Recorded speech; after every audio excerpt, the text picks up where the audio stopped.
Hello everyone, welcome to EMIT। आज हम इस क्लास में बात करेंगे हमारा एडवांस अकाउंटिंग का तीसरा कक्षा यानी थर्ड टॉपिक लेकर आज हम डिस्कस करने वाले हैं। इसमें हम बात करेंगे सैलरी रिलेटेड एंट्रीज लेकर।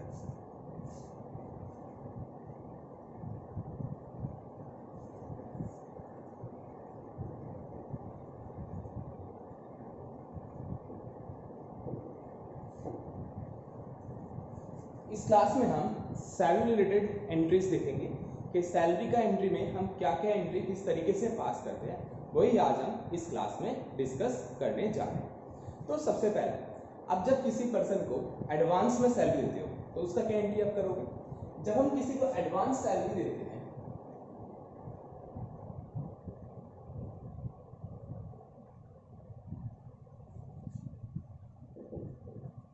तो उसका हम एंट्री करेंगे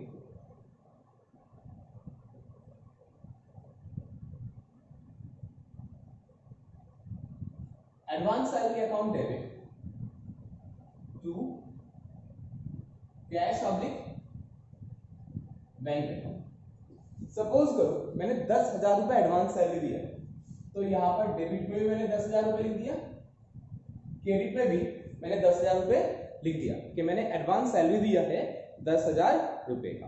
किसी को इसमें कोई प्रॉब्लम नहीं। आगे बढ़ते हैं। अब महीने का आखिरी यानी 30 तारीख को, या अगर मई है तो 31 तारीख को हम सैलरी को ड्यू दिखाएंगे। जब हम सैलरी को ड्यू दिखाएंगे तब हम क्या एंट्री करेंगे। ये तो हो गया एडवांस सैलरी का। दूसरा एंट्री सैलरी ड्यू।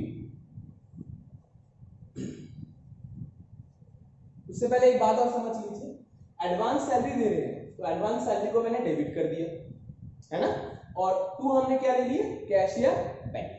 ये जो एडवांस सैलरी है ये एक्सपेंस हम प्रीपेड कर रहे हैं, पहले पेमेंट कर रहे हैं, तो ये हमारे लिए क्या हो गया, संपत्ति है कि नहीं। बिल्कुल सही, हमारे लिए संपत्ति, इसलिए इसको हमने डेबिट कर दिया, और कैश बैंक जा रहा है तो इसको हमने क्रेडिट कर दिया। ये हमें समझ में आ गया। जब हम सैलरी को ड्यू दिखाएंगे महीने का आखिरी यानी लास्ट डेट पे, तो उसका क्या एंट्री करेंगे, उसका हम एंट्री करेंगे सैलरी अकाउंट डेबिट। जितना भी आपका सैलरी है टोटल वो आप यहाँ पर डाल दीजिए। मान लीजिए मेरा यहाँ पर टोटल सैलरी जो पेमेंट होता है वो 10 लाख रुपए का होता है, तो मैंने यहाँ पर 10 लाख रुपए डाल दिया।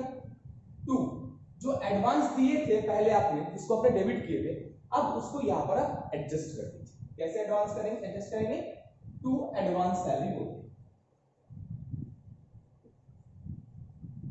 कितना, 10,000। तो ये एडवांस सैलरी जो यहाँ पर डेबिट हुआ था इस महीने के आखिरी में, वो एडजस्ट हो गया 10,000 हो गया। देख लीजिए यहाँ पर डेबिट था, यहाँ के वो क्रेडिट हो गया, तो एडवांस सैलरी खत्म हो गया। एक्चुअली रह जाएगा salary account debit to cash bank. चलो अब इसके अलावा भी सैलरी का और भी कंपोनेंट होता है, जैसे पीएफ की वजह से पैसा कटा, ईएसआई की वजह से सैलरी में से पैसा कटा गया, वो सब हम एक एक करके यहाँ पर लिखते जाएंगे। सपोज कीजिए पीएफ कटा था तो टू पीएफ पेबल। ये पीएफ पेबल क्यों लिखा, ये पीएफ का वो अंश है जो हम एम्प्लॉय से काटे रखे हैं, यानी काट के लिए है ना। नॉर्मली आपको पता है पीएफ यानी प्रोविडेंट फंड होता है, जिसमें दो जने कंट्रीब्यूट करता है, एम्प्लॉयर भी एंड एम्प्लॉई भी। एम्प्लॉयर कंट्रीब्यूट करता है 13.61% ऑफ सैलरी, और सैलरी मतलब बेसिक एंड डीए है कि नहीं। वही जगह पर एम्प्लॉय अपने सैलरी से कंट्रीब्यूट करता है 12%। अभी हम पीएफ की क्लास में बात करेंगे कि 12% इसका तो पीएफ में जाता है, बट यहाँ पर एम्प्लॉय का जो हिस्सा है इसका डिस्ट्रीब्यूशन होता है। डिस्ट्रीब्यूशन होने के बाद 12% तो आपका पीएफ और ईपीएस मिला के जाता है, बाकी आपका एडमिन चार्जेस में 1.61% रहता है। इस एडमिन चार्जेस का भी ईडीएलएफ है, ईडीएलएफ एडमिन चार्जेस और पीएफ एडमिन चार्जेस में कंट्रीब्यूट होता है, वो हम पीएफ की क्लास में बात करेंगे। अभी बस हम टोटल लेके ही बात करते हैं कि एम्प्लॉयर का 13.61% और एम्प्लॉय का कितना 12%, ये पीएफ खाते में जमा होता है कि नहीं। तो चलो पीएफ पेबल बोलकर हमने लिख दिए। ये पीएफ पेबल कौन सा वाला, जो एम्प्लॉय से काट के रखा गया है वो वाला, यानी ये वाला हिस्से की बात, ठीक है। तो ये 12% जब काटेंगे तो 10 लाख का 12% यानी 1,10,000 20,000 रुपए हमने यहाँ पर पीएफ पेबल में डाल दिए। पीएफ पेबल में 1,20,000 हमने रख दिए, पीएफ जो काटा गया एम्प्लॉय से उसके।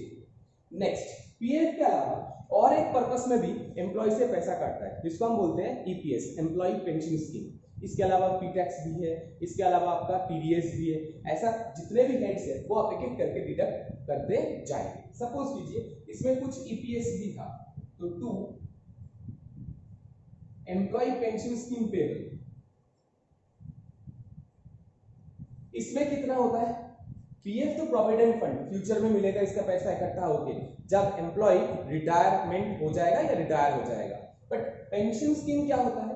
ड्यूरिंग द जॉब पीरियड अगर आपका कोई भी टाइप का मिस हैपन हो जाता है तो आपको सपोर्ट देने का काम, आपका हॉस्पिटल का खर्चा या आपका फैमिली का हॉस्पिटल का खर्चा, ये सब भुगतने का काम किसके द्वारा होता है? ये ईपीएस। ये एक इंश्योरेंस की तरह है जो इंश्योरेंस फैसिलिटी देता है किसको? एम्प्लॉय को, जो इसके अंदर इंश्योर्ड होता है, इस स्कीम के अंदर इंश्योर्ड होता है ताकि मालिक का कोई जवाबदेही ना रहे इसमें, है ना। इसीलिए पहले से इंश्योरेंस करवा के चलते हैं मालिक, ताकि कोई भी मिस हैपन हुआ तो उसका भुगतान सही तरीके से हो सके और उसका एक सोशल सिक्योरिटी दिया जा सके। इसी कारण से यहाँ पर ईपीएस आता है, एम्प्लॉय पेंशन स्कीम। ईपीएस में पहले तो होता था 6.5%, बट अब ये रेट डिफाइन हो गया। मैं दोनों ही बात कर लेता हूँ। पहले 6.5% टोटल कंट्रीब्यूशन होता था, जिसमें से एम्प्लॉयर करता था कंट्रीब्यूट 4.75% ऑफ टोटल सैलरी। इसमें टोटल सैलरी होता है, टोटल अर्निंग की बात हो रहा है, और एम्प्लॉय का होता था 1.75%। बट अब ये रेट अपडेट हो चुका है। अब जो प्रेजेंट रेट है, प्रेजेंट रेट के हिसाब से एम्प्लॉयर जो पेमेंट करता है वो रिड्यूस होके हो गया 3.25%, और एम्प्लॉय जो पेमेंट करता है वो 1.75 की जगह ओनली 0.75% ये आपका कंट्रीब्यूट होता है।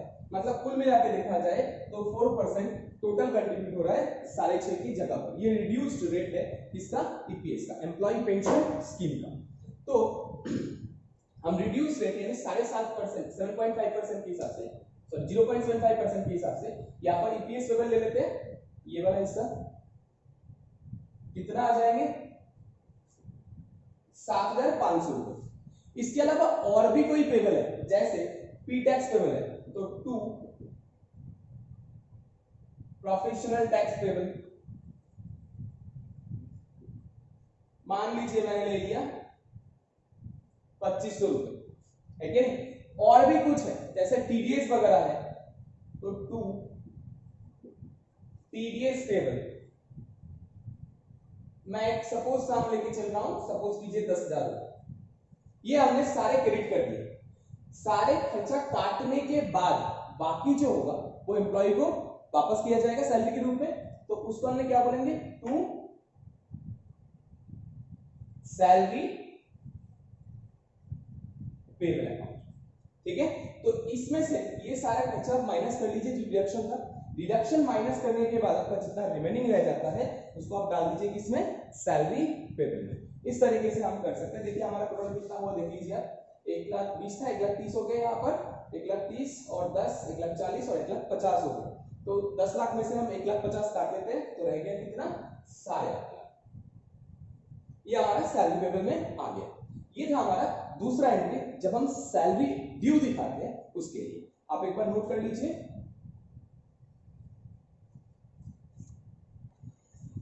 हो गया। अब मैं इसको रिलीज कर दूं।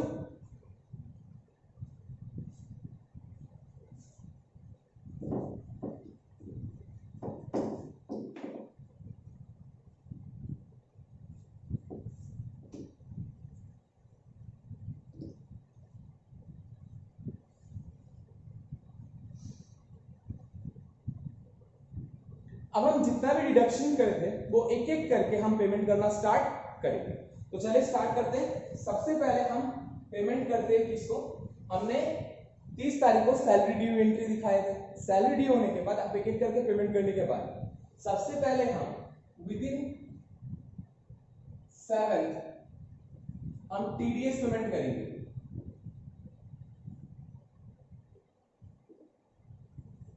जब टीडीएस पेमेंट करेंगे तो टीडीएस काट रखे थे, उसका पेमेंट हम कैसे करेंगे?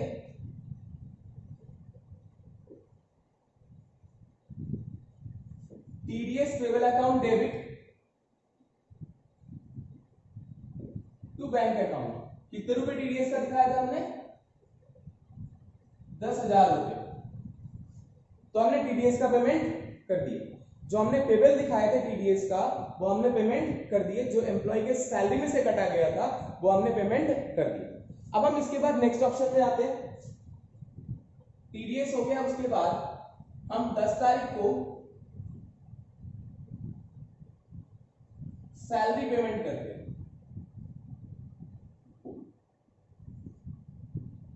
जो सैलरी हमने पेबल दिखाए थे लायबिलिटी बोल के, अब उसको हम पेमेंट करेंगे।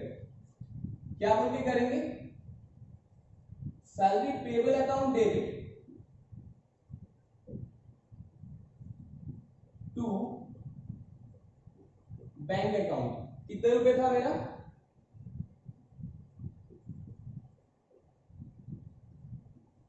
8,50,000 रुपए। हमने उसको दिखा दिया यहाँ पर। जो हमारा सैलरी में पेबल बोल के हमने दिखाए थे वो पूरा हमने सैलरी पेबल बोल के दिखा दिए। ठीक है, अब बाकी रिमेनिंग जो रह गया था क्या? एक तो रह गया था पीएफ का, एक ईपीएस का पेंशन स्कीम का रह गया था, आपको ध्यान होगा। अब उनको आप करिए विदिन 14th या 15th। सबसे पहले हम पीएफ पेमेंट करेंगे। अब पीएफ में ध्यान रखिए, एक हिस्सा तो किसका था? एम्प्लॉय से काटा गया था, और दूसरा हिस्सा जो एम्प्लॉयर अपने जेब से जमा कराएगा वो भी हमें दोनों एक साथ यहां पर दिखा के जमा कराना पड़ेगा। कैसे करेंगे? जो पीएफ काट रखे थे उसके लिए हम एंट्री करेंगे पीएफ पेबल अकाउंट डेबिट। कितने रुपए था? 1,20,000 है कि नहीं? और एक ये तो हो गया कौन सा वाला? एम्प्लॉय वाला, जो एम्प्लॉय से के सैलरी से काटा गया था वो वाला डिडक्टेड वाला पार्ट है ना। अब एक पार्ट एम्प्लॉयर भी, मालिक भी अपने जेब से जमा करवाएगा। उसके लिए पीएफ एक्सपेंस अकाउंट डेबिट। कितना रुपए?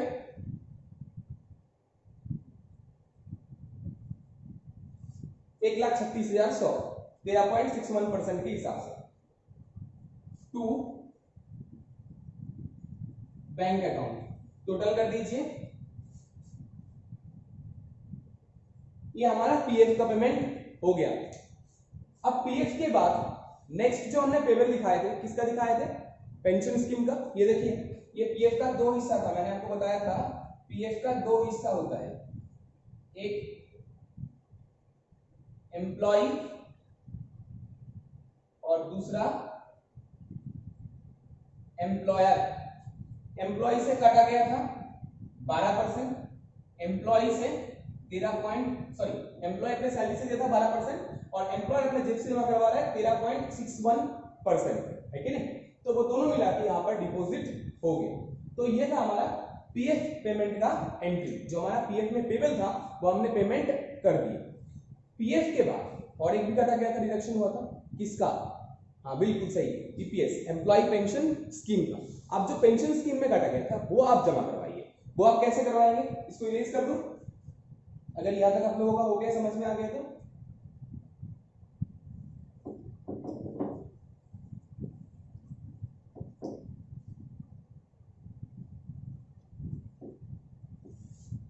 विदिन 21 के अंदर हमें ईपीएस का पैसे जमा करना पड़ेगा। सॉरी, ईएसआई का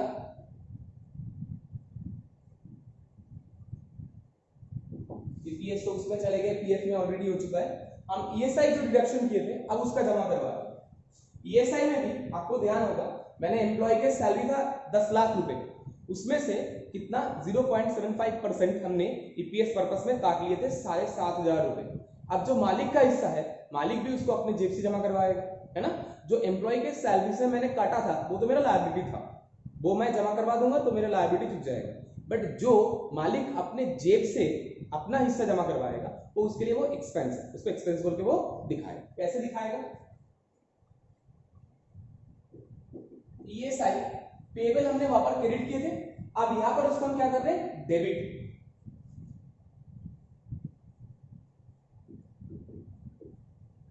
ESI payable account debit, ESI expense account debit, जो एक्सपेंस के रूप में हमने दिखाएंगे, कौन सा वाला, मालिक वाला, टू बैंक अकाउंट। तो मैंने ये आपको पहले ही बताया था कि ईएसआई का दो हिस्सा है, एक तो एम्प्लॉय, एक एम्प्लॉयर। एम्प्लॉय अपने सैलरी से 0.75% डिडक्शन करवाए थे और उसको जमा करवा रहे हैं, है कि नहीं, और मालिक करवाएंगे 3.25%। यानी ईएसआई पेबल में यहां तो आया था 7,500 और मालिक का जो हिस्सा है वो है 32,500। कुल मिला के टोटल जो जमा होगा वो होगा 40,000, 40,000 रुपए हमारा ईएसआई के रूप में जमा हो रहा है। ठीक है, ये हमने ईएसआई पेमेंट का एंट्री कर दी। ईएसआई पेमेंट होने के बाद लास्ट एक रह गया था प्रोफेशनल टैक्स, उसको भी हम जमा करा देते हैं।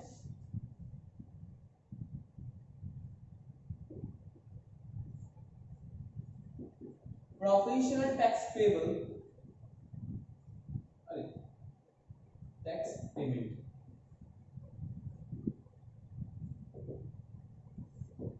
क्या एंट्री करेंगे इसका, पी टैक्स पेबल, जो हमने पहले सैलरी में से काटे थे वो पेबल जो क्रेडिट हुआ था यहाँ आके वो डेबिट हो गया, payable account debit to bank account. कितने रुपए कटे थे, 2500 रुपए, है ना, वो 2500 रुपए हमने यहाँ पर दिखा दिए। इस तरीके से हमारा सैलरी का सारे एंट्रीज एक एक करके करना पड़ेगा। तो चलो एक बार मैं रिकैप कर लेता हूँ दोबारा से ध्यान से। पहला हमने एडवांस सैलरी दी है, जब हमने एडवांस सैलरी दी है, एडवांस सैलरी हमारे लिए संपत्ति है, तो उसका एंट्री हमने क्या की है, advance salary account debit to cashier bank, है ना, एडवांस सैलरी का एंट्री हो गया। उसके बाद हमने सैलरी को ड्यू दिखाए थे महीने के आखिरी में, कैसे ड्यू दिखाए थे, सैलरी अकाउंट डेबिट टू, एक एक करके हम डिडक्शन करेंगे, to advance salary, to PF payable, to ESI payable, to professional tax payable, to TDS payable. जितना भी काटना था, डिडक्शन होना था, बहुत सारी डिडक्ट करने के बाद बाकी जो रह जाएगा वो हमने क्या बोल के दिखाए थे, टू सैलरी पेबल बोल के। तो वो हमारा सैलरी ड्यू दिखाने का, यानी आउटस्टैंडिंग दिखाने का एंट्री हमने कर ली, जहां पर सैलरी खर्चा बोल के भी दिख गया और आउटस्टैंडिंग बोल के भी दिख गया। जब भी आप आउटस्टैंडिंग दिखाएंगे तो सैलरी एक्सपेंस में चले जाएंगे और जितना भी पेबल है वो आपका बैलेंस शीट में दिखना स्टार्ट हो जाएगा। ये हमारा दूसरा एंट्री था। तीसरा एंट्री, अब एक एक करके हम पेमेंट स्टार्ट कर रहे थे। सबसे पहले हम टीडीएस का पेमेंट कर रहे थे, तो एंट्री क्या की थी उसके लिए, TDS payable account debit to bank, क्योंकि टीडीएस पेमेंट पहले काट रखे थे, जो लायबिलिटी था अब उस लायबिलिटी को हमने डेबिट कर दिए और जहां से पेमेंट कर रहे हैं उसको हमने क्रेडिट कर दिया, बैंक को हमने क्रेडिट कर दी। तो एंट्री हो गया TDS payable account debit to bank account.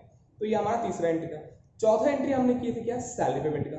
Salary पे अपने पेबल दिखाए थे, पेबल हमारा लायबिलिटी था, उसका एंट्री हमने क्या किए थे।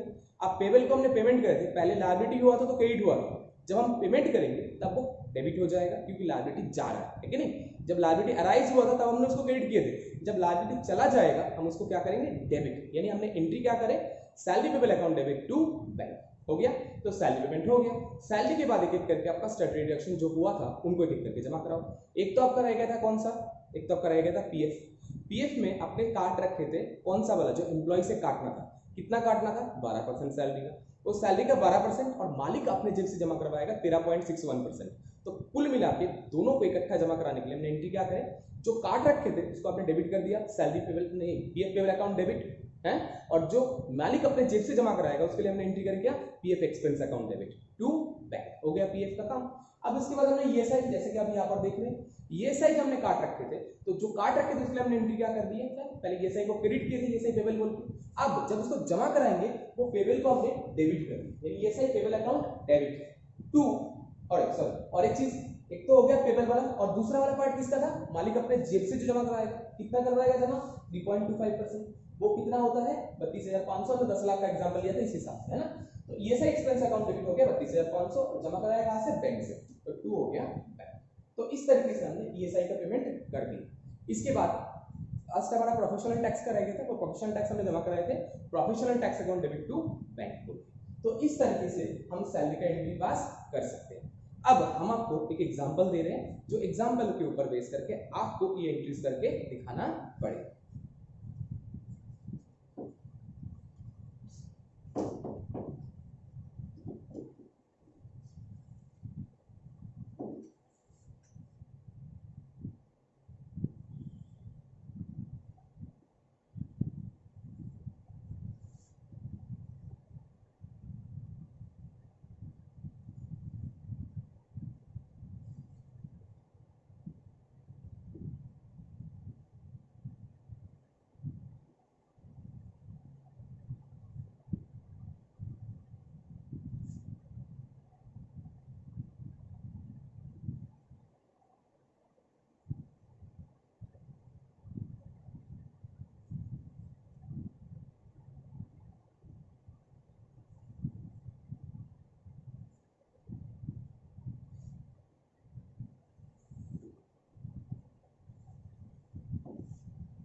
टैक्स के बाद आपका नेट सैलरी आ जाएगा।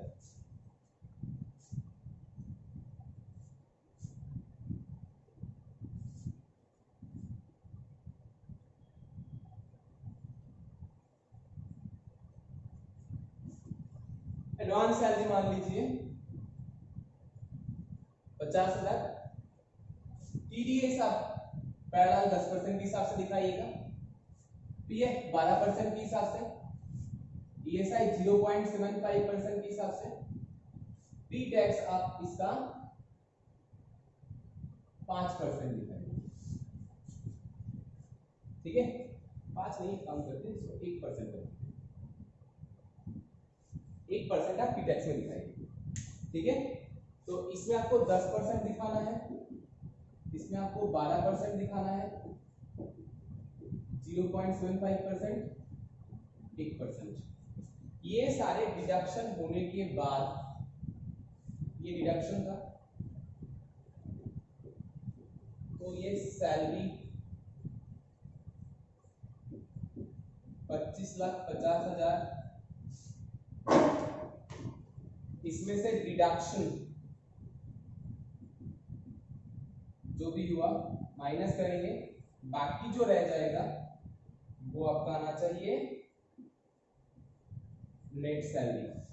कितना हुआ वो कैलकुलेशन भी आप ही करेंगे, एंट्री भी आप ही करेंगे। इसका जर्नल करके आप देखिए, अगर फिर भी कोई क्वेरी है आप हमें पूछ सकते हैं, चाहे तो आप क्वेरी क्वेश्चन करने के लिए हमारे सेंटर में विजिट कर सकते हैं। थैंक यू, जय हिंद।